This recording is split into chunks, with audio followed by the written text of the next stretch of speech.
Hello everyone, আসসালামু আলাইকুম। কি অবস্থা সবার, কেমন আছেন? আশা করি ভালো আছেন। তো আপনার হৃদয়ে আমি আলহামদুলিল্লাহ অনেক অনেক ভালো আছি।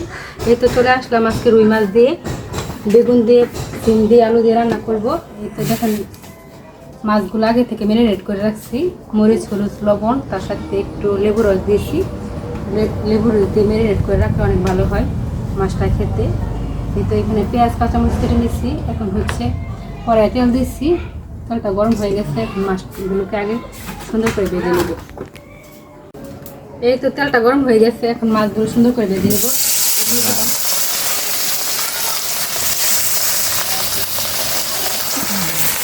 একদম সাধারণভাবে রান্না করবো।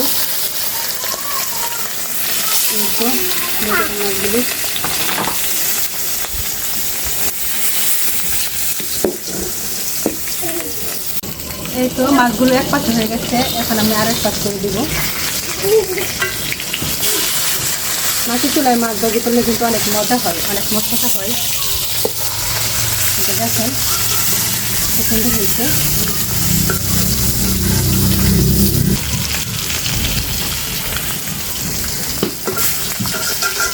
এই তো মাছগুলো হয়ে গেছে, এখন নামিয়ে নেবো।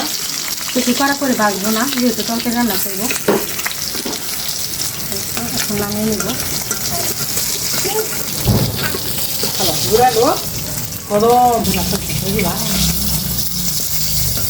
এই তো নামিয়ে নিলাম। এখন হচ্ছে এই তেলের মধ্যে অল্প একটু তেল দিয়ে তরকারিটা বসিয়ে দেবো।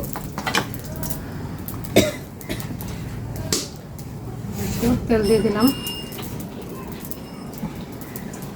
এখন হচ্ছে কাঁচামরিচ আর পেঁয়াজ দিয়ে দিব।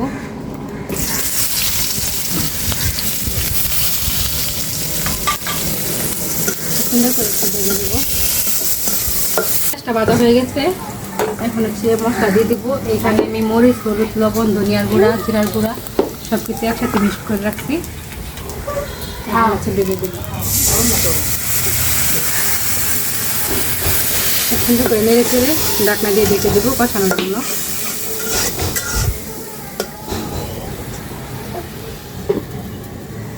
তো মশলাটা কষানো হয়ে গেছে, এখন তরকারিগুলো দিয়ে দিব। সুন্দর করে নেড়ে চেড়ে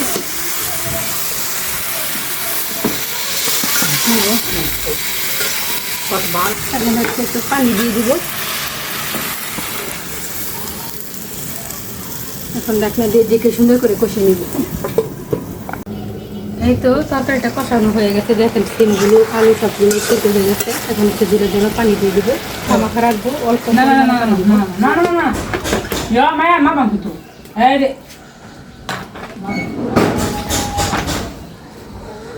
এই তো পানি দিয়ে দিলাম। এখন ঢাকনা দিয়ে দিব। এই তো তরকারিটা বলক উঠে গেছে, এখন হচ্ছে আমি দিয়ে দিব মাছ।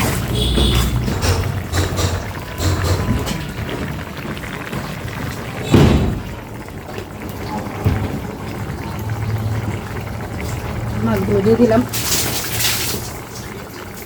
একটু সুন্দর করে নেড়ে চেড়ে দিব।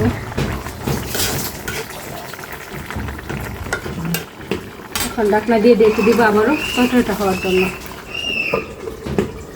তরকারিটা হয়ে গেছে, দেখেন কতটা সুন্দর লাগছে তরকারিটা। তো আমার গ্রামের সাধারণ রান্নাবান্নার ভিডিওটা যদি ভালো লাগে অবশ্যই লাইক, কমেন্ট, শেয়ার করবেন। তো আজকের মতন এই পর্যন্তই। অনেক অনেক দোয়া ও ভালোবাসা রইল সবার জন্য। টাটা, আল্লাহ হাফেজ।